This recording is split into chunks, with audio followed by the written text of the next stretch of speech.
In the class today, we're going to look at ranking in the context of information retrieval.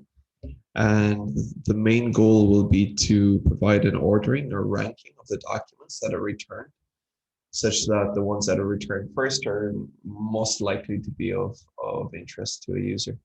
So this is an important aspect of information retrieval at large scale if we consider the web.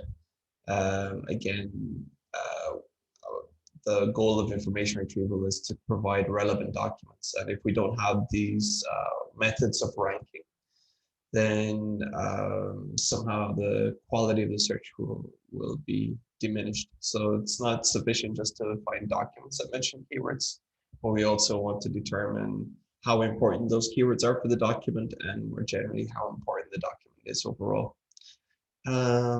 So that's the topic of the class.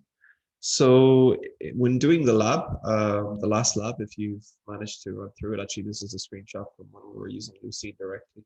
But if you run some queries, you might get some surprising results. So results that you would not expect. For example, doing a search on Obama, you might get some results that are maybe not so expected. Obama Republican, some names of places and so forth. What you would probably likely expect as a first result, if you were to type something like this into Google, would be some documents relating to Barack Obama. And in this case, you would expect probably Barack Obama to be the most likely document that a user is interested in. But we're not getting those results yet, just by indexing the documents in an inverted index. Okay, why is this the case? Why is this happening? Why isn't Barack Obama being returned as the first result? So we have to talk a little bit about ranking first to contextualize what types of how the results are currently ordered in Lucene or Elasticsearch, which uses Lucene. And then we have to talk about how we could further possibly improve that ranking. And these are techniques that are used by Google, for example. So in terms of ranking, the question is, how does Google get such good results? This is sort of an underlying question of the class. So if we type in Obama into Google, we would expect to get some popular documents about Barack Obama. How does Google know that, or why does it choose these documents? Why does it think that these documents in particular are the most likely to be relevant to a user without further information? And how does it know that these 3 or 10 documents or 20 documents are the most important out of the 462 million results that are found overall? So in general, we would think that we would probably agree that someone searching for Obama, these are quite reasonable suggestions, right? And why would we think that is the other question? Why do we think that these are good documents? Why is there agreement between users on what documents are probably most relevant? So how does Google get such good results? We use Google quite a lot, or we use some sort of search engine, maybe an alternative to Google. And we almost take for granted that the results that are returned are quite good.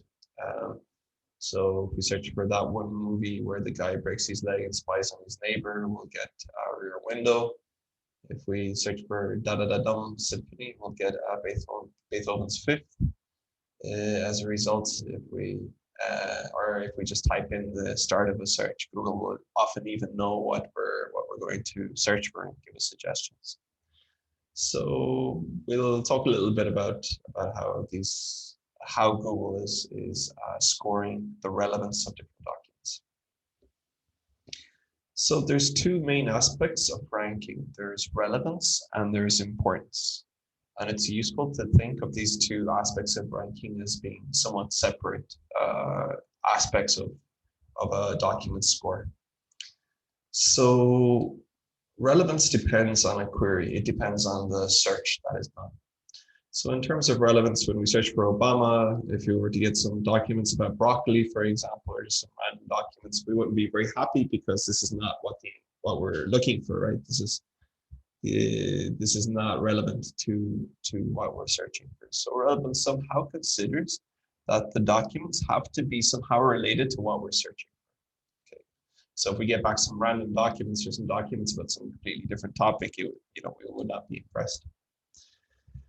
So with respect to importance, importance is independent of search. So here we have, for example, some documents and results that are actually relevant for the search, but they're not what we would expect as the result, because Mount Obama is essentially is a mountain that's not very well known compared to the ex-president of the United States, for example.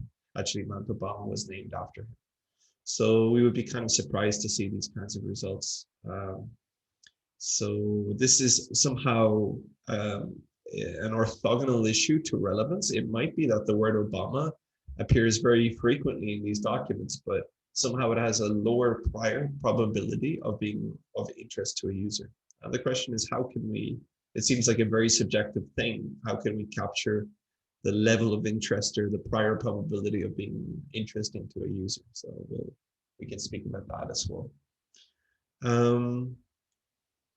So yeah, in this case, when some documents or some topics are more important than other documents or other topics.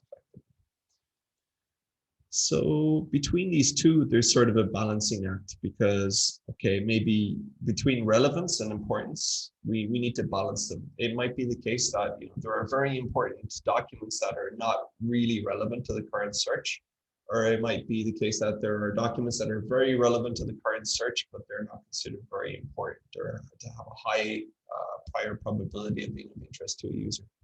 So these are antagonistic, meaning that we need to balance them somehow.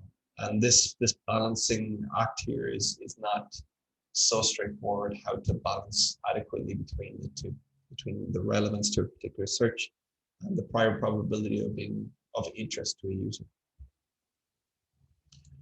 Okay, any questions or doubts so far?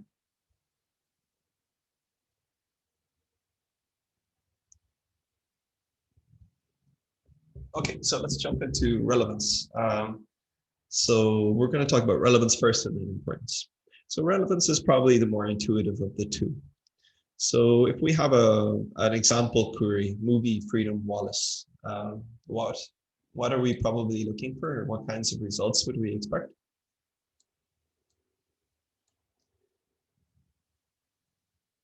Any ideas what Google would return? So we would be expecting results about Corazón Valiente or Braveheart, right? So we would expect probably we're going to get some results about this Braveheart movie, which involves this main character, William Wallace, who famously shouts freedom at the end of the movie. So we have this query and we have these results returned by Google. So how do we estimate the relevance of these documents to this sort of query, this sort of keyword search?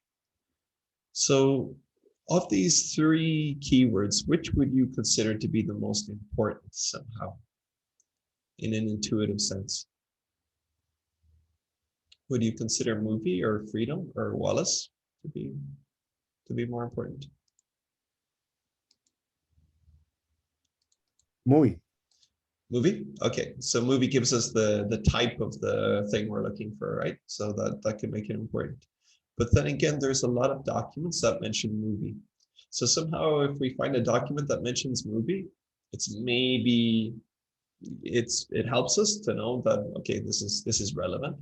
But really the word that kind of distinguishes probably, the more rare word is probably more interesting, in the sense that if we find mentions of Wallace, probably not a lot of documents will mention that. And freedom may be somewhere in between. So, okay, so we're thinking probably that the rarer words might be more informative or might help us to narrow down better the relevance of documents. It'll help us to discard lots of documents that are not relevant because they don't contain that rarer word. So let's have a look at this document here, which is the Wikipedia article for Braveheart.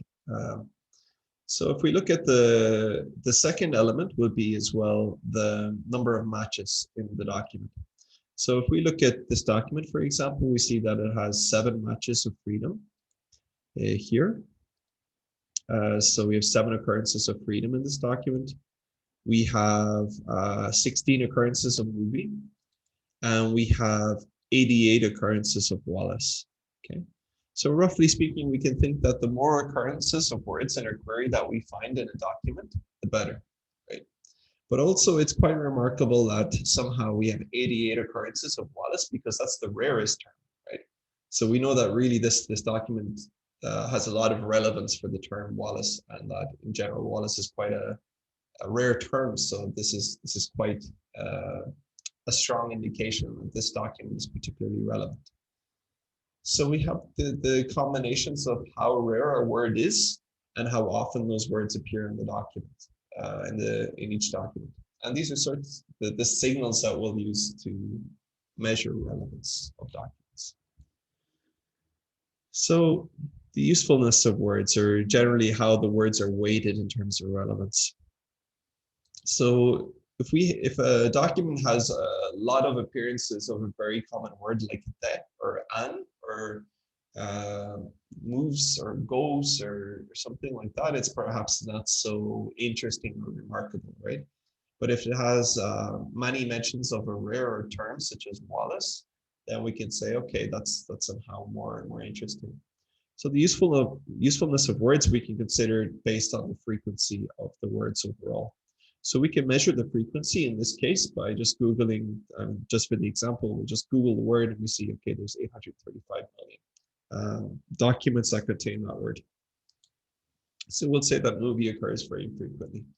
We search for freedom, we see that there's still quite a lot of results, but relatively fewer. We have 200 million results for freedom.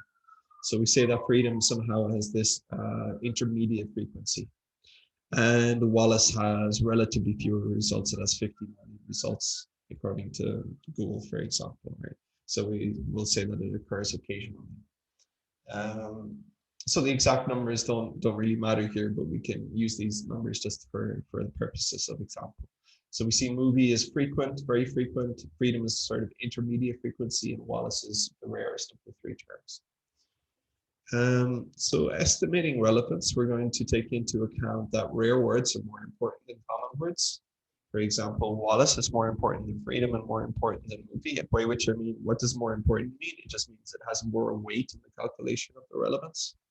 And words occurring more frequently in a document indicate higher relevance of that document. So, you know, having lots of matches of a word is a good thing for a document.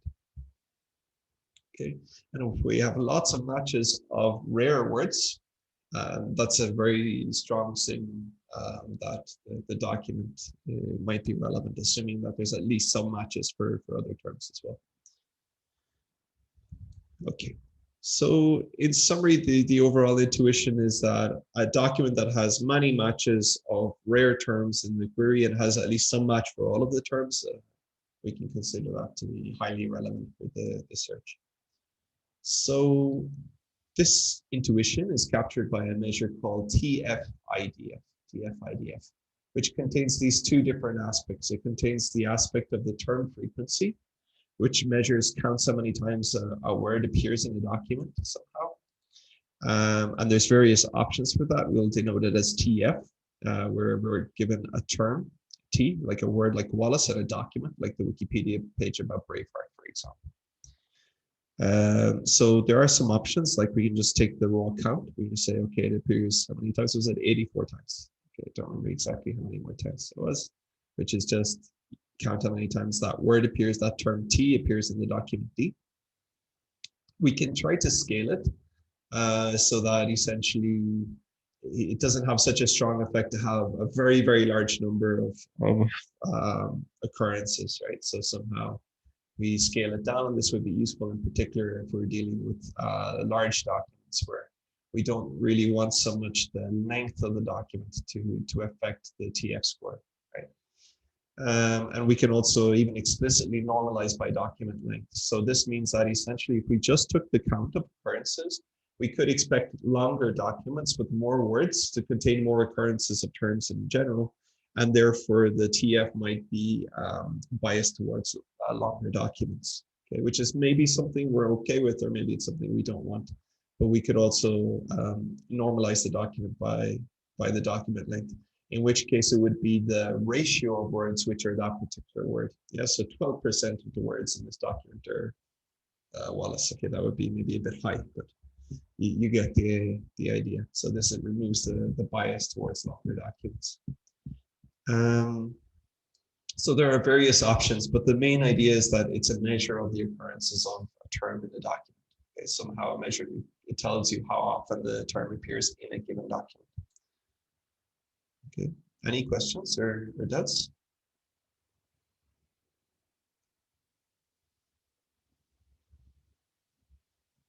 Okay, so okay. So we even have different options for how to normalize by document. We can normalize by the total number of words, non-unique words, total number of word occurrences in the document. We could normalize by the count of the max term in the document, so forth. But the idea would be to normalize somehow by the number of words in the document. We could also combine maybe some of these measures, right? Okay, so term frequency measures the occurrences or counts how many times or somehow measures how frequently a term appears in a given document. The flip side of that is the inverse document frequency, which measures this notion of how common a term is across all documents. So again, it wouldn't be all that remarkable if a document contained 100 occurrences of the word "the," because "the" is such a common word that it's not really something we should weight very highly in terms of relevance. So we need information about how common the term is across all documents. So in terms of IDF, we denote it with IDF, we denote it as a term, and we denote it with respect to the set of all documents, not a particular document. So it's not a function of a particular document, but rather of all documents. So it's essentially a logarithmically scaled measure of document occurrences. How many documents contain that term? So the formula is like this, where we take the log of the number of documents plus 1. Okay, this is just to avoid a zero term. And we take account of the number of documents with that term. So how many documents in D have that term within them? And we add 1 here to just avoid a divide by 0 problem, right? So if there are no documents with that term, we want the thing to still be defined properly. So we add 1 here above and below the numerator and the denominator. So it's still well defined in the case that no document contains that term.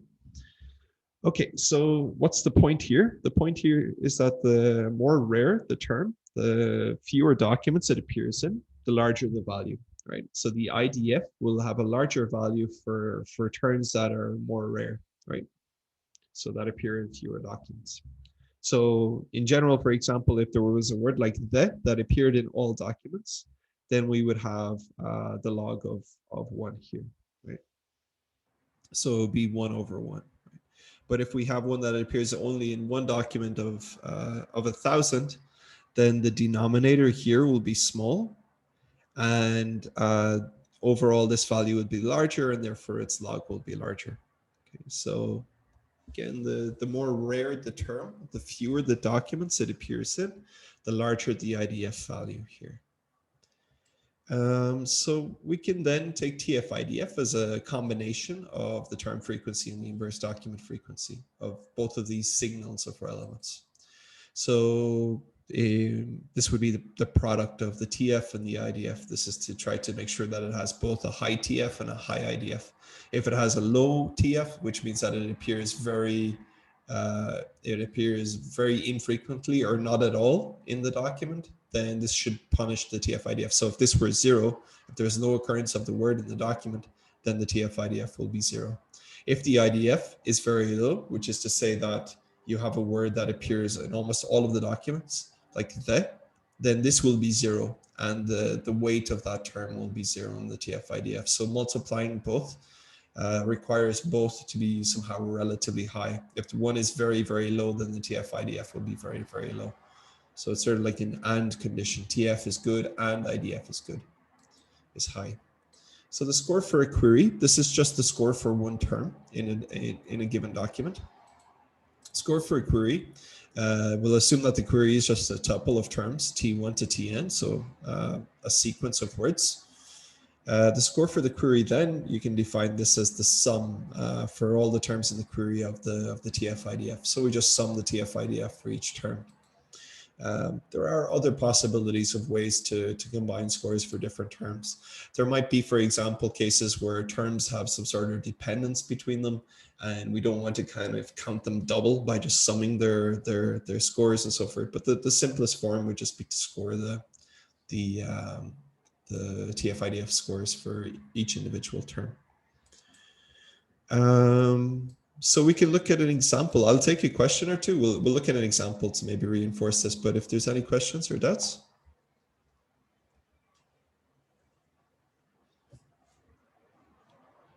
We're all good? Okay. So we'll take an example. We'll look through the document that we have here and we'll compute the TF-IDF in terms of concrete measures. So we'll take the IDF measure here like this, as defined before. We'll just put a base 2 here to be able to compute it concretely. So we'll have the term frequency and the inverse document frequency. Term frequency will just take the count of words in the document. It's the simplest. So we'll start by computing the TF of the document. So we took this from the example before where we used Control F in the document to find how many times movie appears in the Wikipedia page for Braveheart, how many times freedom appears in the page, how many times Wallace appeared, and we got these results. So movie appears 16 times, freedom 7 times, Wallace 43 times. So we've computed already TF-IDF. TF. Okay. The next part would be to compute IDF. So what we'll first compute will be the number of documents that contain that term. And if you remember before, we Googled just the term movie and just the term freedom and just the term Wallace in Google to get some idea of how many documents it returns. And we'll take those values here as our estimates. So 835 million, 198 million, 49 million documents on the web mention or indexed by Google mention these terms. So now we know how many documents mention each of the terms. Okay.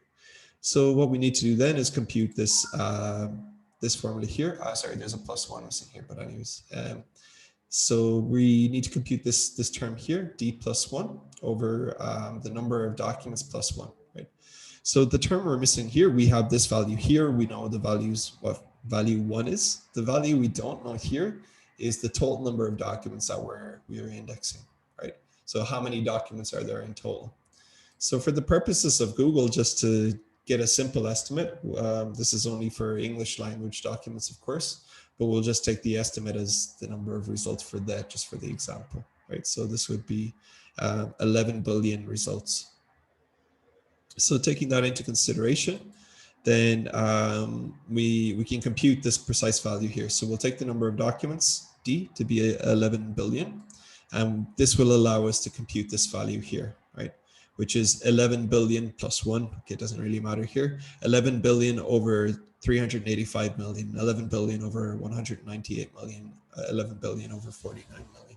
Okay, so it's like the inverse of the ratio of documents that contain that term, like Wallace. Okay, so 1 in 231 documents more or less contains the word Wallace. This is what this figure says. We then take the log of that to compute the IDF value here. So we just take log base 2 of this number here. We get our final IDF scores. We can then multiply the TF and the IDF scores to get the TF-IDF scores. So we multiply 16 and 3.77. It gives us 60.36. This is our TF-IDF score. And the final thing we need to do to compute the TF-IDF score of this query for this document is to sum these values here. So we sum these and we get a final score, right? So the score of Q for D according to TF-IDF is the sum of the TF-IDF scores of all of the relevant documents. And in this case, we're going to sum all of these and get a score of 439.17. So what does the 439.17 mean?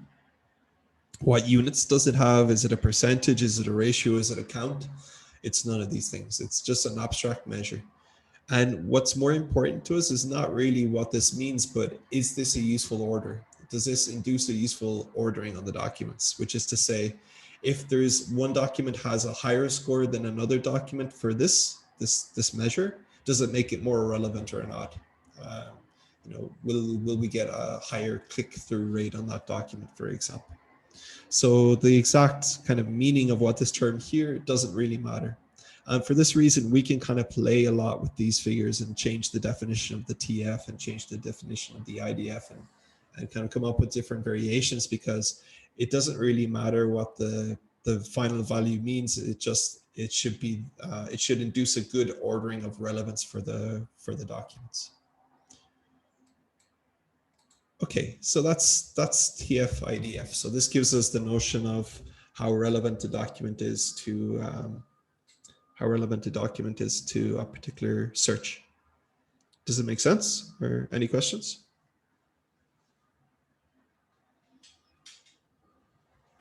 Yeah, I have a question. Yep, go ahead. How do you know that the word you are going to use or the phrase you are going to search for isn't just the phrase and that's all? For example, I would be searching for the dog barks, and there is a page where it says the dog barks and just that. So Yep. the term frequency and the inverse document frequency of that page would be a lot higher than, for example, a movie with that name.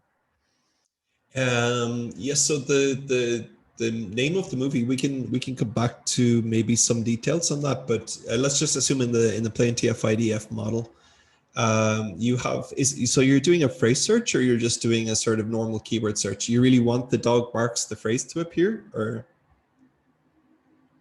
Oh, that's a good question. So either way. Yes, so if it's a phrase search, effectively what you're doing is you're sort of creating a virtual term, which is composed of multiple terms, and that becomes almost like a word in itself. So then your TF-IDF just becomes the TF of that phrase in the document. So you could maybe play with that and add also the TFs of the individual terms. But in the other case where you just search for the terms and you have one document that just contains those words versus a document that contains, maybe that's the title, but it has a lot of text and description and so forth. It really depends on the precise definition of TF. So the IDF in general won't be affected by the length of the document. In fact, it's not affected by any particular, it's a property of the term more than of a given document. So the IDF stays the same. And so it really depends, and it might even depend on the application. There's no maybe clean answer to this. So if you were just to take a raw count, then a very short document that just said, just the dog barks would have 111, because each word would appear once, which is kind of a bit maybe strange. Maybe we'd like to have the weights higher because it's a high percentage of the words of the document. In that case, if we think about the percentage of the words in the document, maybe we would want to weight them as 0.33, 0.33, 0.33, because they're a third of the occurrence. Each term is a third of the word occurrences in the document. And we could do that by normalizing the document length. So it's a good question in the sense of, what happens here, but it's kind of, there's no one clean answer, you know what I mean? It's sort of, there's a lot of things to balance, like the length of the document, the importance of the word and so forth. So in the basic form of TF-IDF, it would be, short documents would be punished, but we could treat that by normalizing the document length. In that case, if we were to normalize the TF by the document length, we would give a very high weighting to the short document that says the dog barks. So maybe some log scale that gives something in between. Okay. Yeah. Thank you. Nice. So it's a good question, and there's no clear-cut answer. You know what I mean? Because we're dealing with the subjective element of what are, what's relevance and what's of interest to users, right? Yeah, of course. Yeah. Okay. So TF-IDF is interesting because it's been shown to be effective. Let's say it corresponds quite well in terms of the notions of relevance as a framework. It's quite useful to take into account the term frequency and inverse document frequency when computing relevance. I have a question. Yep. how could you deal with bait documents, like documents that only have a keyword? Like fake documents, or sorry, I didn't hear the. Yeah, bait documents, Yeah, documents that has just had keywords and nothing. no meaningful text. Yeah, yeah. So if you have some documents that are trying to target, they just contain keywords, right, to get the best TF-IDF score possible, but they don't actually have content, right? So they're trying to have the top results for the Google searches for some popular keywords, and they just spam lots of keywords in the text. That's the question, I guess, right? Yes. Yeah. So that would be the second part of the relevance. In that case, the importance measures become important. So in the pure TF-IDF case, those documents can get a very high score. In fact, it's very easy to fake a document that will have a very high TF-IDF score for a particular search. So you can take a search whatever you want, and you can produce a document that would, have an excellent TF-IDF score. So that's why we need to balance with the second element that we'll talk about, which is important. So it's a good question. We'll talk about that later in the class. Any other questions or doubts?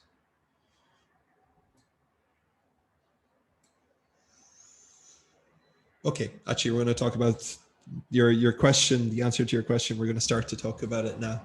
So this is kind of two sides to ranking. One is relevance. Again, somehow that the words appearing in the keyword search, we would expect them to appear in the results as well.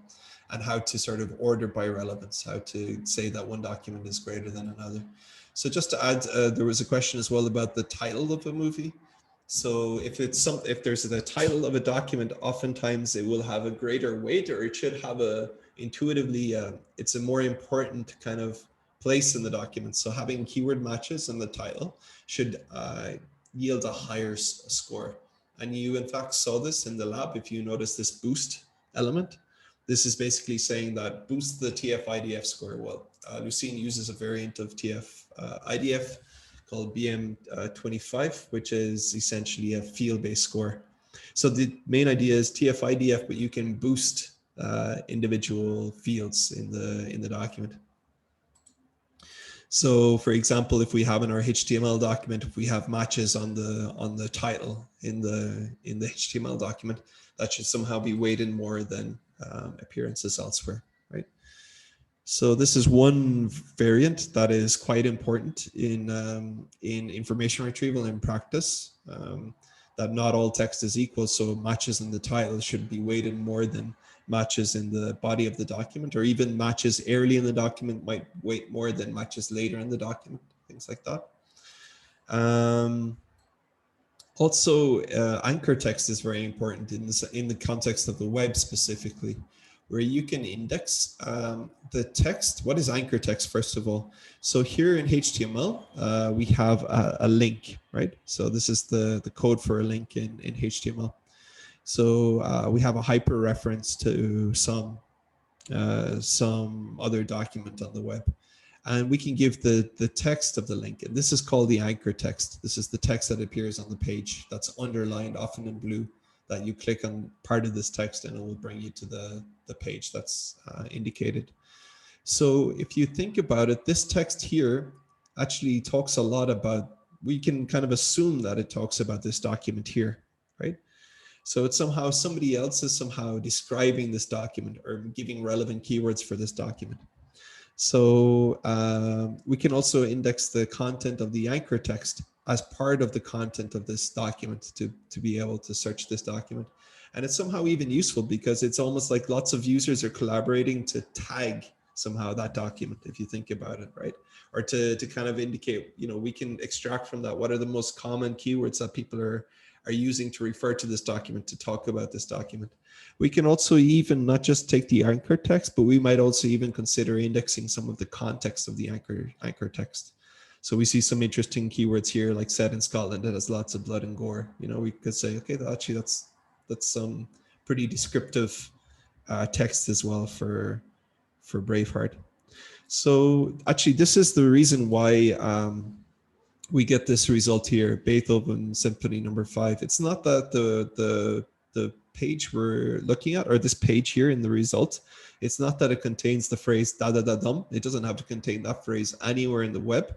If lots of people link to that video with the words da da da dum in the anchor text of their links, then we have a lot of weight somehow associating the phrase da da da dum or those words with this particular video. And this is how Google can identify the relevance to this video. Even if that page, that YouTube page, does not contain those keywords at all, it can identify that this is somehow a highly relevant document for this search.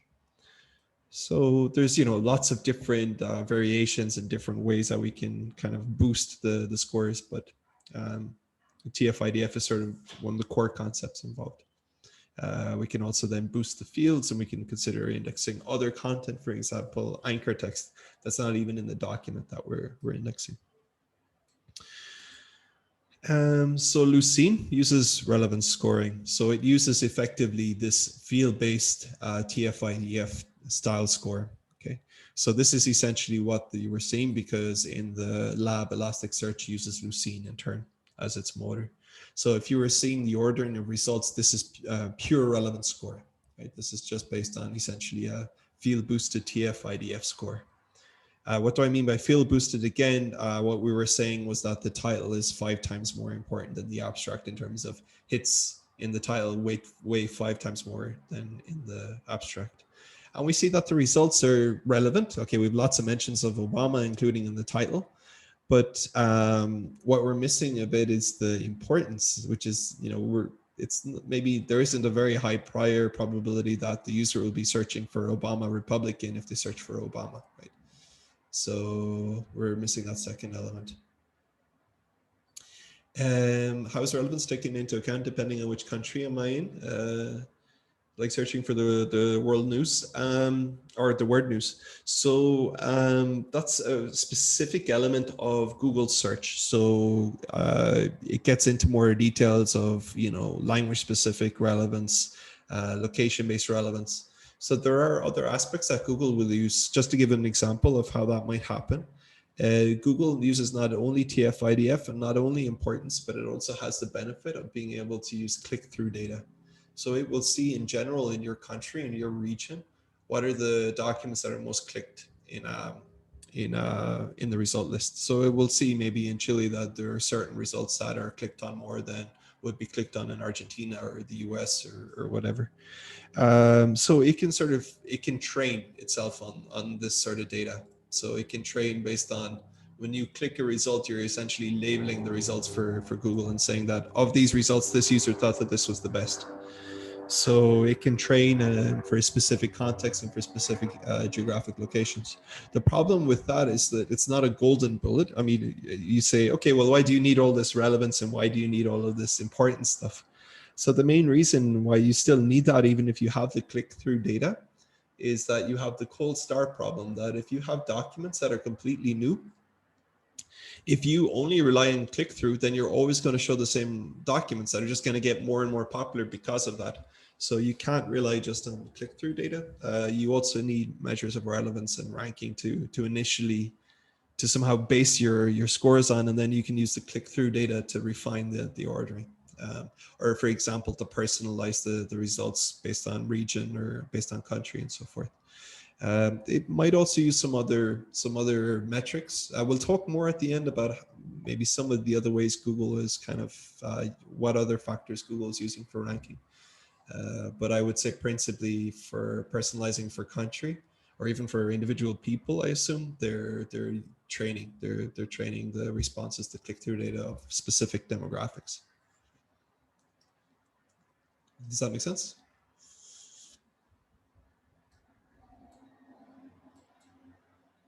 Okay, so, okay, well, it's a good chance we can take a break before the next part.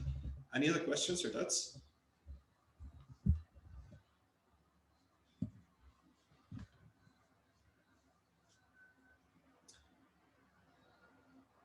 Okay, so moving on to the second aspect of ranking, importance, the prior probability that a document will be of interest to a user. So again, it's this idea that thinking about, for example, what are the likely documents of relevance to a user for a search such as Obama, that we would expect some documents about Barack Obama. Even if these documents are equally relevant according to a measure like TF-IDF, they're not what a user would probably expect or is most likely to be interested in. So the question is, how can we determine which documents somehow have this higher prior probability or are somehow deemed more important to users? So the core idea will be to use a technique called link analysis. So if we think about it as a simple type of link analysis, we could say, you know, which pages have more links from other pages. So would we expect more links from other pages for the Wikipedia article for this obscure mountain? Or would we rather consider that the ex-president would have more links towards it? And okay, we probably guess that the Wikipedia article for the ex-president would have more links. So a simple thing would be to count the number of links towards a document. And if a document has more links towards it, we can consider that to have more importance, a higher prior probability of being of interest. So the core idea would be to consider links as votes of confidence in a page. It's sort of like the web's version of a like. So it's sort of like you link to something, you're interested in it, you express some relevance that it's relevant to you, that you somehow like it, or that you somehow haven't noticed or acknowledged its content, even if the page is linked in a negative way. So we're not going to consider, you know, if the link is in a positive context, a negative context. We're just going to abstract all of that and just consider that links are sort of a measure of attention, right? Even if a page is linked in a negative way, it can also somehow increase the probability that someone might be interested in that page. If it was interesting enough to link to it, even in a negative way, then it's sort of a measure that somehow the document is interesting. So can we just count the links to a page to determine its importance and we're done? This would be relatively straightforward. So unfortunately, this sort of technique, just counting links, is not very robust because we have various issues with that on the web.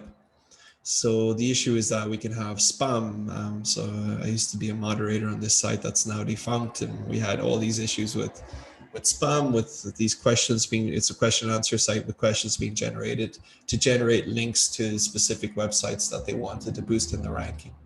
So, you know, you can also have these sorts of pages that just generate lots and lots of links to different pages to try to boost the ranking of those pages. So clearly these are kind of spam documents that somehow, okay, they increase the number of links to documents, but those links are not so important. They're not links from important pages, right? So the idea would be to improve upon this, would be to consider the importance of the document, not just count the links, but consider the importance of the documents that are doing the linking. So essentially, the idea would be, yeah, we consider how important the document, if document A links to document B, we don't just count that as a link of 1 for document B, but rather we look at the importance of document A and we maybe sum or do some sort of calculation to take into account the importance of document A. So in this case, for example, we might imagine that a link from the Wikipedia page for Barack Obama might count for more than a link from some spam website. So this should be more robust. And this is a sort of intuition underlying PageRank, which was proposed by Google in 96, 97. PageRank in general was one of 2 of the major factors behind Google's successes. So PageRank offered better relevance of results for users than other competitors at the time. Before that, there existed Yahoo, AltaVista, Excite, Lycos, and some other search engines that were in use that were more popular than Google at the time. One factor was PageRank. The other factor was that pages like Yahoo, AltaVista, they tended to have like search engines that had like news and weather and sports, and then this bar somewhere that just had your search. You know, you went down to some corner of the page beyond all the advertising and news and all this stuff, and you could do your search there. Google just had a very simple interface where you could just search directly. And actually, at the time when people started using Google, they used to wait for the page to load because they were expecting all this other stuff to load, like news and weather and all this sort of stuff. So that was another aspect that people came to like, was the minimality of the Google interface compared to the competitors. But PageRank was an important innovation. And unlike many major companies, web companies, tech companies in general, it's kind of notable that it was founded on an algorithmic innovation, unlike Facebook, which was sort of had its successes based on the innovation of getting people to rate how hot each other were, or Twitter, which was based on the innovation that people didn't have attention for reading long messages. Google has its origin in a sort of algorithmic innovation, although there were similar algorithms to PageRank before that. So the central assumption behind PageRank is the following. It's that a page with lots of inlinks from important pages that themselves have few outlinks is more important. So there's sort of three elements here. A page to be important, it needs to have lots of inlinks from important pages, from pages that are themselves important.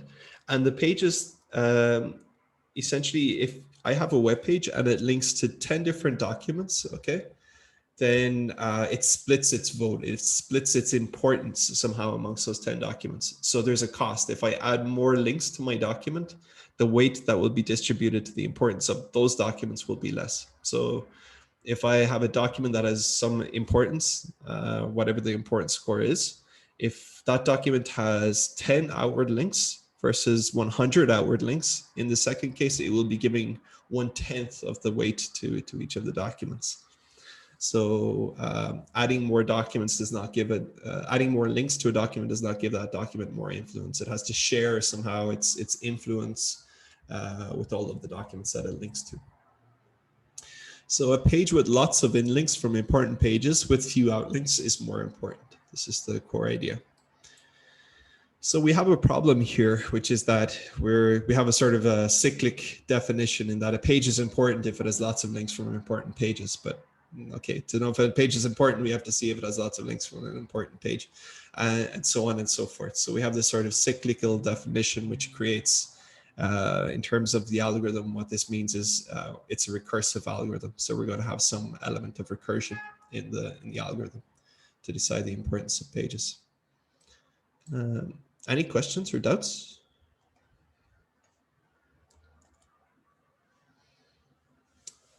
Okay, so how does what does the PageRank take as input? What does it operate over?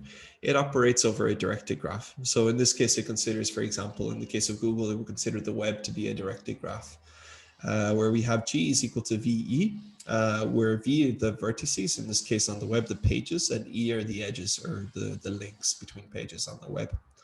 So, okay, what we would have, for example, we're going to assume a very simple web of 6 pages.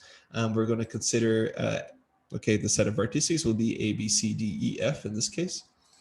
And we're going to consider edges between them. Okay, so in this case, the set of edges will be a set of pairs of vertices. So this means A links to E, as we see here. A links to F, as we see here. B links to D, and so forth. Okay, so we see some bidirectional links as well. This means A links to F and F links to A. So we consider this example here of a web of 6 documents, and these are the hyperlinks, right? They offer links to each other. So PageRank operates over these sorts of graphs, these directed graphs.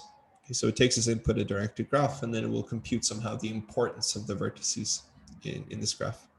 So which would you guess? Any guesses in terms of which vertex might we consider to be more important here between A, B, C, D, E, and F?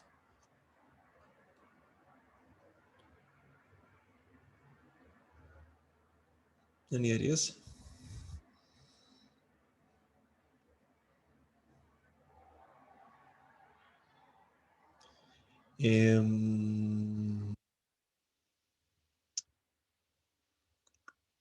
Okay, so we'll see. It's a difficult question, right? In terms of, okay, which is the most important.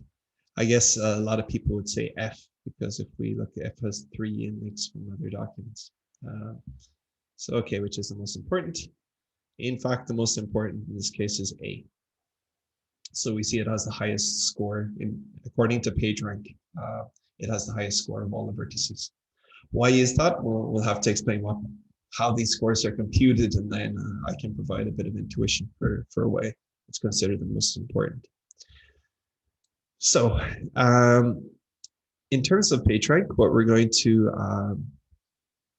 to need is some notation. So we're going to define the outlinks of a vertex V to be V prime, right? Such that V prime is in E.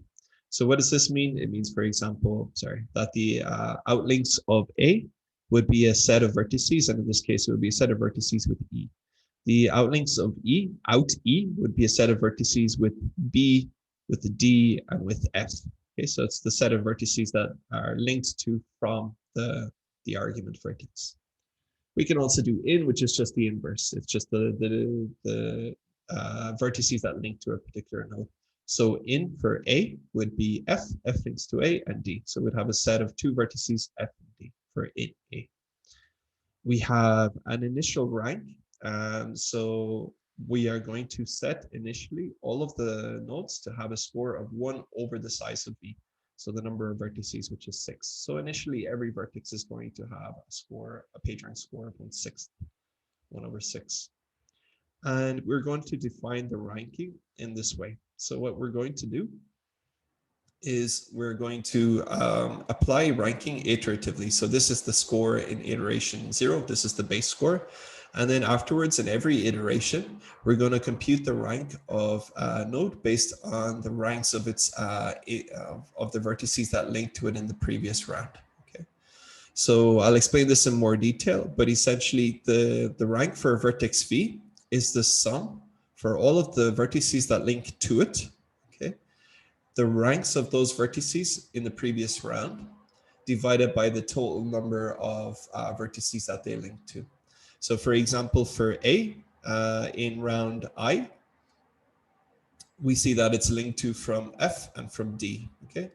So this, the rank of A, vertex A in round I will be the rank of vertex F in round I minus 1, okay, in the previous round, divided by the number of outlinks that F has. And F only has 1 outlink, which is 2A, okay?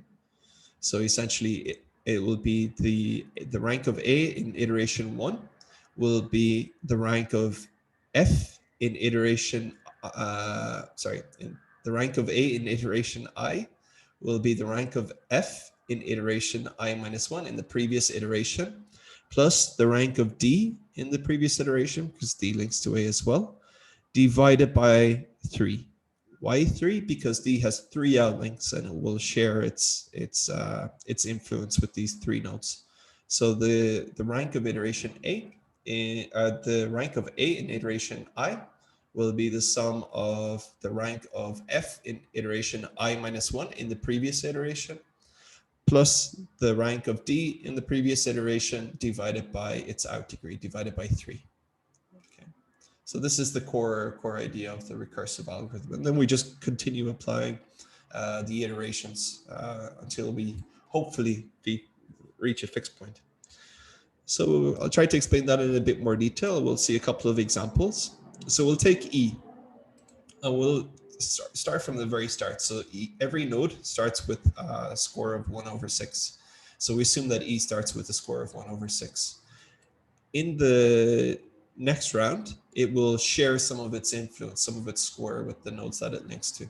So since it has 3 outlinks, it's going to divide its rank in 3 ways and pass it to the three nodes that are adjacent, that it links to.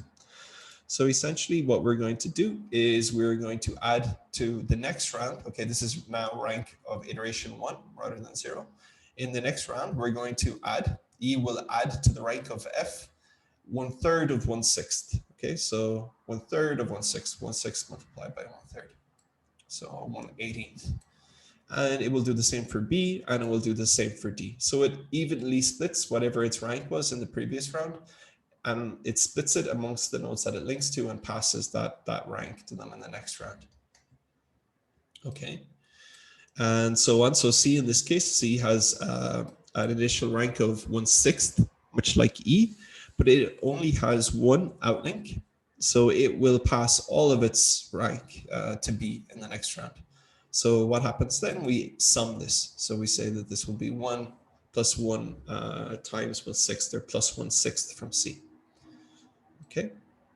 And this is essentially continued then. We do this for all of the vertices in that round, and then we continue doing that for various rounds until it hopefully converges.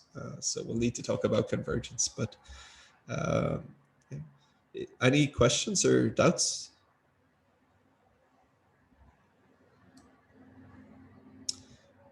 Okay, so this is the base PageRank model. So I can try to offer some intuition, like, okay, the calculation, maybe, you know, mechanically you can do the calculation, but what's the intuition? What is this defining? So there is an intuition that is used to explain PageRank, which is the random surfer model. So it's this idea that we have this web surfer who's navigating different pages. So the surfer starts randomly on any page and then does n clicks of links. So it can somehow navigate randomly these links on the web, right? So it can go from E to F, A to E, back to D. It can go in cycles up to A, to E, to B, to D. The restriction is just that it has to randomly follow some link at every step, okay? So what PageRank is measuring, or at least approximating, is the full model is approximating. So what it's measuring is essentially what is the probability of being at a certain page after n hops. Okay, so what is the probability of being at a page A after n hops? So if we think about it, if it's at E initially, so this is randomly, okay, it drops into E with a probability of 1/6, which is the initial rank. So it starts by randomly choosing a node. So it will be at E with a probability of 1/6 initially. And then afterwards, okay, in the next stop, if it was on E, then there's 1/6 times 1/3 a probability that it will go from E to F, right? So it's somehow you're splitting then the probability of the transition to the next node. So then it'll be 1/18 that it starts at E and then moves to F, or 1/18 that it starts at E and moves to B, or 1/18 that it starts at E and moves to D. Okay. In the case of B, the probability, we have to consider that also maybe it starts at C. Okay. So there's a probability of 1/6 that it starts at C and moves to B. And since this is the only outlink for B, this adds 1/6 of the probability. So now the probability that it will be at B after one hop, after randomly starting and then taking following one link, will be 1/18 from E plus 1/6 from C. Okay. And in general, if we do all the sums, what we'll notice is that the sum of all vertices will be 1. It's a probabilistic score. So the PageRank is essentially computing the probability. If we apply n iterations of PageRank, what we're doing is computing the probability of a random surfer being at a given page after n hops. So the PageRank score of A after 10 iterations will be the probability of that random surfer being on page A after 10 hops.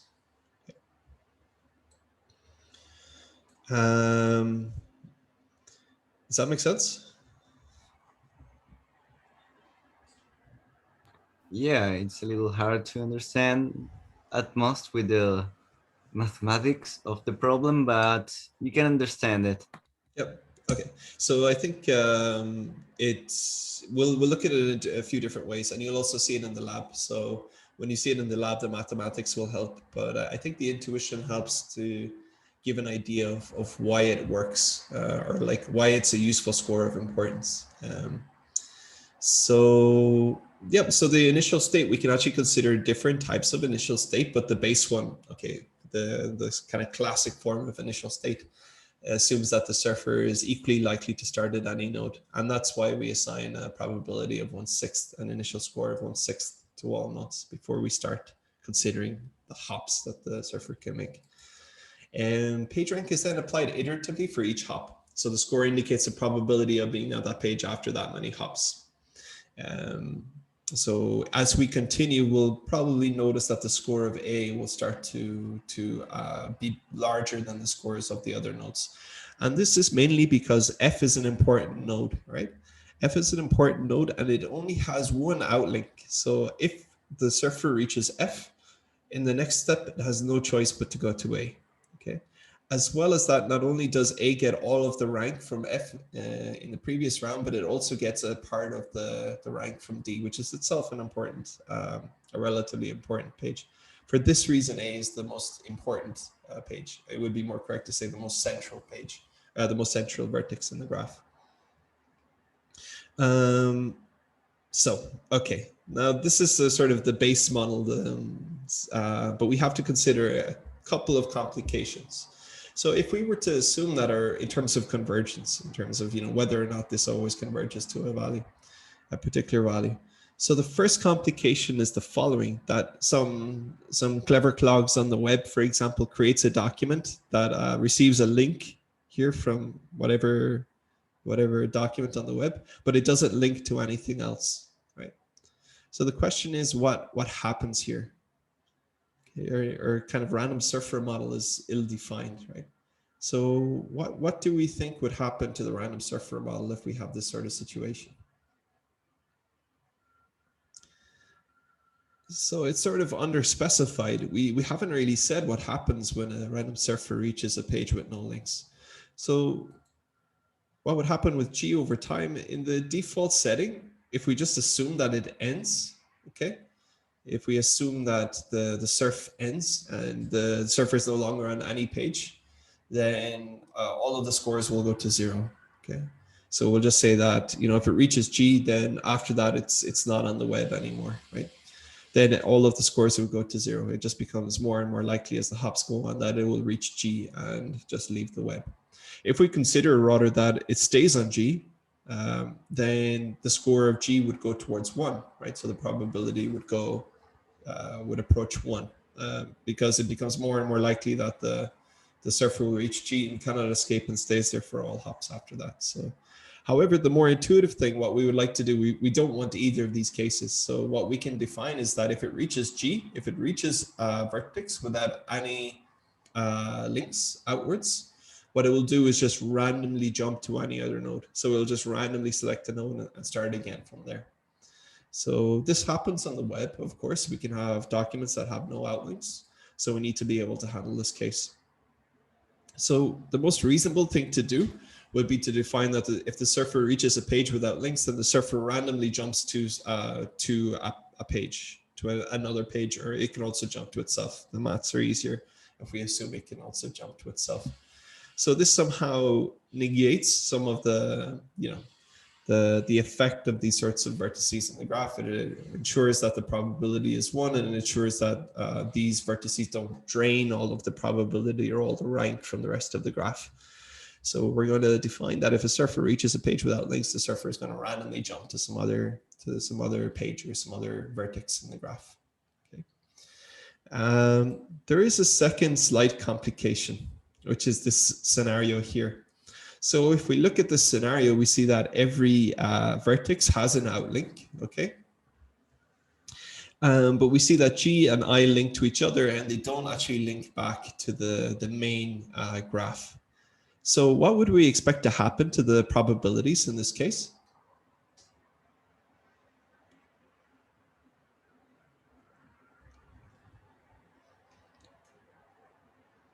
So this becomes like a sort of a trap, right? So the random surfer goes in here and the probabilities here go to 0 and these probabilities start increasing, right?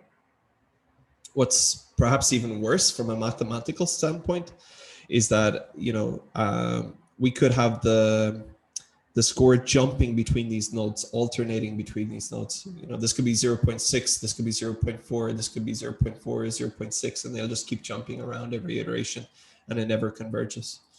So what would happen with G and I over time? Essentially, we would have most of the rank 0.5, we would have 0.5, 0.5, or it could be 0.6, 0.4, or whatever in these nodes, and the rank would just fluctuate between them every iteration. So it would not converge unless we somehow manage to get exactly 0.5, 0.5 for both. So this is definitely not something good. And obviously, you know, on the web, this would be a major problem because we could create these sorts of traps that would boost our PageRank score. We could, you know, have documents that only link to each other internally and don't link to any other external documents, and they would suffice to trap rank, which is not something we want to do, right? These pages are obviously important, more important, let's say, in the structure than these ones here. So we need to implement another way to solve this issue. And what we're going to define is that at any point, it doesn't matter if a page has outlinks or not, the surfer will randomly jump to a page with a certain low probability. So this is to ensure that essentially we don't get trapped in these sorts of situations. So with a probability of 1 minus d, so d is a constant, a parameter that we need to define, the surfer will just randomly jump elsewhere. So essentially it just guarantees us that after a certain amount of time here, the surfer can escape. So after a certain number of steps with a random probability, they will jump back into the main graph. And mathematically speaking, this ensures convergence. So long as our graph is strongly connected, the values will converge. So long as we can reach from any node to any other node in the graph, then convergence is guaranteed. So this avoids, in a more intuitive sense, these sorts of traps where we end up kind of trapping the surfer down here and increasing the probabilities and the scores of these nodes, of these vertices. So we have these two modifications that we need to take into account, which complicate a little bit the model. So what we have in the final version of the PageRank model is the following. We have the outlinks as we saw before, the inlinks, we need some notation, the initial ranks. So we are going to have some additional notation, which will be the set of all vertices that have no outlinks. And this is, we're going to somehow need to handle these separately to make sure that if the surfer reaches such a node, that they will, the surfer will afterwards jump randomly to some other node, right? So we need to take that into consideration. We have the complement of that, which is just the sets of vertices that have some outlinks, okay? So these are vertices like we see here, A, B, C, D, E, F, they all have links outwards. So we also need to define the D. This is the probability of following a link, okay? And 1 minus D is the probability of not following a link, but rather jumping randomly to some other vertex in the graph at a given point. So in general, empirically, what the PageRank paper, the original PageRank paper suggested was a value D 0.85, D 0.9. So a typical value is 0.85, and this was found empirically. I don't think it has a very good intuition, but as you increase this value, if you were to have a high value of D, then it means that these sorts of nodes would benefit, right? Because it's very unlikely, or it will take a long time for the surfer to jump out of there back into the main graph. If you have a very low value of D, then it's almost like as if every node is connected equally, and somehow all nodes would have equal rank, right? So it would be like computing PageRank in a complete graph or a clique, which doesn't make a whole lot of sense. So there's somehow you need to balance these two factors. So a higher value of D gives a higher priority to having links to the actual link structure of the graph. But if it's too high, you can still give a lot of weight to these offshoots of the graph. So empirically, what they found is D is equal to 0.85. So here's the full formula, which looks like a bit of a nightmare, but it's actually just the sum of 3 different parts that we've already discussed. So the first part is just the classical PageRank score, where we now multiply by D. This is the 0.85. So 0.85 of the score will be based on the classical PageRank model. Here, what we're doing is we're just taking into account the probability based on surfer reaching a node that has no outlinks and being able to jump randomly to some other node. So this considers these sorts of connections, the ones from nodes that have no links to all links, right? So it's sort of like if a node has no links, it would be exactly the same as connecting it to all of the vertices in the graph, including itself in this case. And finally, we have the score, which is also a sort of a weak connections between nodes. So all of the nodes are connected, but with a very weak link, which is sort of has a weight of 1 minus t here, 0.15. And that has to be divided across all of the nodes. So here, this part takes into account the classical PageRank. This essentially handles the case where a vertex has no outlinks. And this handles the case of the random surfer randomly jumping at any point in its traversal to some other node in the graph with the probability of 1 minus d. So this is the formula. I know it's sort of a lot to digest now, but hopefully I've given the intuition. And I think the formula might, help a bit more later to revise when you're doing the lab. But hopefully you've captured the intuition, maybe even if all of the details of the formula are not super clear here. It's mainly given for reference. Any questions or doubts?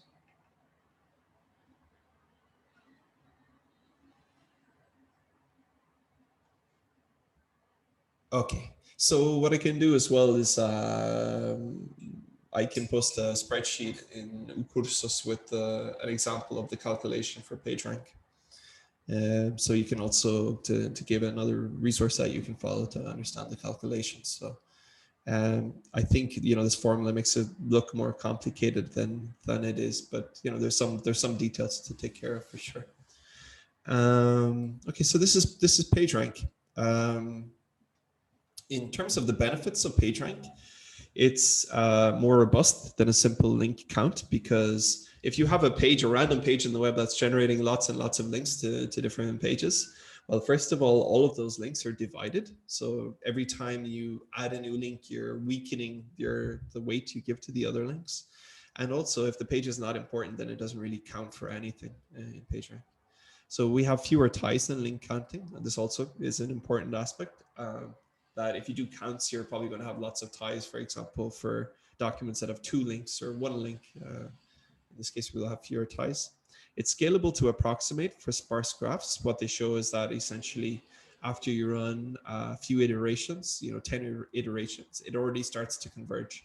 And we're not really interested in the exact probability. We're more interested in the relative scoring of the nodes. So we can actually get to a good approximate value after a few iterations, and every iteration is scalable in the sense of, we can do it in n log n or something like that for sparse graphs, which is, if you have a complete graph where every node is connected to every other node, then it creates a sort of quadratic factor. But on the web in general, where not every document is connected to every other document, we have a relatively low ratio of edges to vertices on the web. So for sparse graphs, it works quite well. We can compute PageRank or approximate PageRank for very large graphs, including the web graph, for example. And convergence is guaranteed with these extra tricks that we added to randomly jump the surfer with a certain probability. To make sure that the surfer can somehow escape from these traps that we saw. So this provides us as an interesting measure of importance for documents. So we can use the PageRank score to determine that certain documents on the web, based on the link structure of the web, they have a higher centrality. So PageRank is an instance of a class of algorithms called graph centrality measures. And it relates to eigenvector centrality. So there is a sort of a family of algorithms that can be applied to graphs to determine somehow which vertices are the most important in the graph. PageRank is one of those. So it tells us essentially, practically speaking, which documents, it allows us to know which documents are somehow receive more traffic on the web, and thus are the hypothesis, at least, which seems to work, is that such documents would receive are more likely to be of relevance or of interest to users. Any questions or doubts? Okay, we have 5 minutes left, but I think we could probably finish quickly the last. So as a brief introduction to the lab, you're going to implement PageRank based on the graph structure of Wikipedia. So the idea would be to augment the lab of last week, but now to include these PageRank scores to see if it improves the ranking of the documents that you're searching over. So you'll be computing the PageRank of the graph. There is another kind of second element that we can introduce here, which is that there are graph parallel frameworks which allow for processing graphs at large scale. And there is a white paper, an influential white paper, although there have been similar systems that have introduced similar concepts. There's a system called Pregal, which has been influential and has been implemented again as an Apache open source project. This was proposed by Google. So just to give a flavor of how Pregal works, or Pregal-like systems work. They've been implemented, for example, as Giraffe, similar concepts in Spark as GraphX, and also as part of Flink with Jelly. So there's a variety of graph parallel frameworks. So they allow for processing graphs in a distributed setting, or in a parallel way on one machine as well. So how these work, it's just very simple. So essentially what we have is a graph, typically a directed graph, as we've seen in our examples. So each node is assigned a state. So in this case, we'll assume it's PageRank, and initially they all start with 1/6 of their score. And the nodes in this model will pass messages along the edges, typically along the edges. Okay, we can also define new edges if we want to pass messages.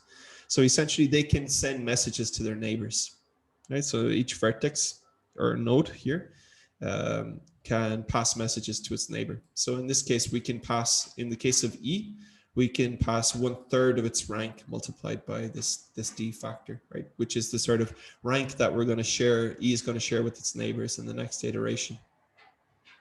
And in the third, so we can consider that all the whatever nodes we need to are sharing the messages, okay? And so forth. So these are all the messages that would be sent in the first round of PageRank. And then the nodes can aggregate the messages received. So for example, for B here, it can aggregate the incoming rank from E, okay, which would be D 1/18 of D and 1/6 of D, and then it can sum those to create the new state for the next round. Okay, so essentially the nodes are the vertices are passing messages to each other, and then they're summing those messages to create some sort of new state based on possibly the old state and the messages they received. So now we have some new state, and then they can compute the messages to send in the next round. And this is essentially the entire framework. It's essentially this idea that the nodes or vertices in the graph represent compute nodes. They can do some sort of computation, and they have a state, and they can send messages to their neighbors. So this is the iteration. So the nodes have a state, they pass messages to their neighbors aggregate all the messages received to update their state. And we can do this until some sort of termination criteria is reached, such as a number of iterations or maybe the difference between iterations falls below a certain level. So some other features, we can do message passing and aggregation in parallel.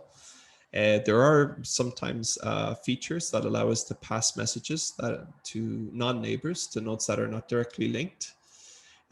We can also have global information, although that would be highly discouraged. It's kind of similar to MapReduce. We can have global information, but that would make the process less parallel and less distributable. We can also, in some cases, change the graph topology during the process, which is to say, based on the state of a current node, we could connect to another node, for example. But again, this is a more advanced feature, not something that we would typically do. Any questions?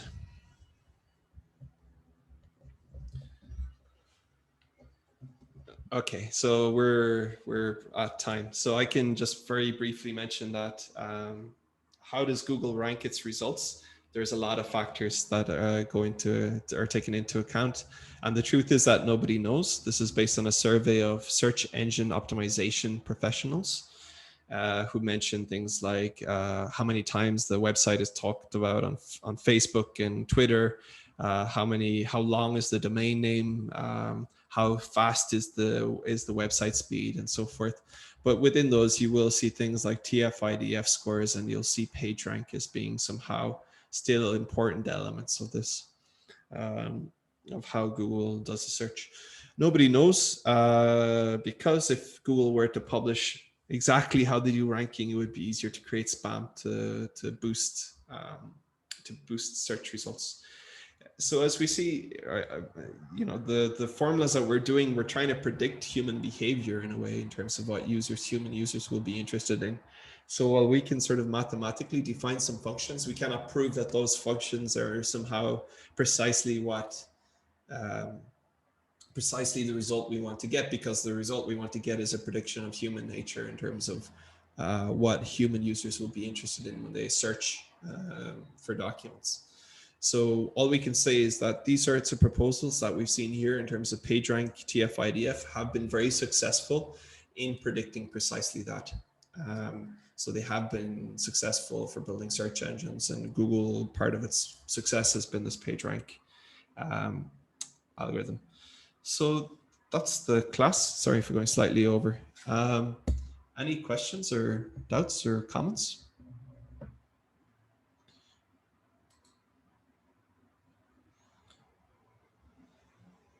I see some. I didn't. My chat disappeared during the class, as it happens sometimes. I'm not sure. So F is a very common response because it has the three links.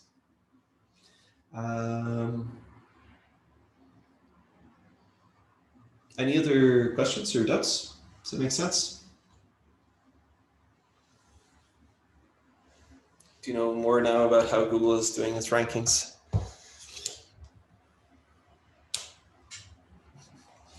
Okay, so in the lab on Wednesday we'll use Giraffe to compute PageRank scores. So given that I haven't spoken that much about Giraffe, and it's just been a very brief introduction. The actual intuition is kind of straightforward, as I explained. It's nodes pass messages to other nodes, and those nodes aggregate those to compute a new state. But we'll give most of the solution, and we'll just ask you to fill in a couple of lines of code that relate to the computation of the PageRank. So it's a good excuse to see some other things that are useful as well, relevant to the course, which is the graph parallel computation frameworks. So if there's no questions or doubts, see you on Wednesday.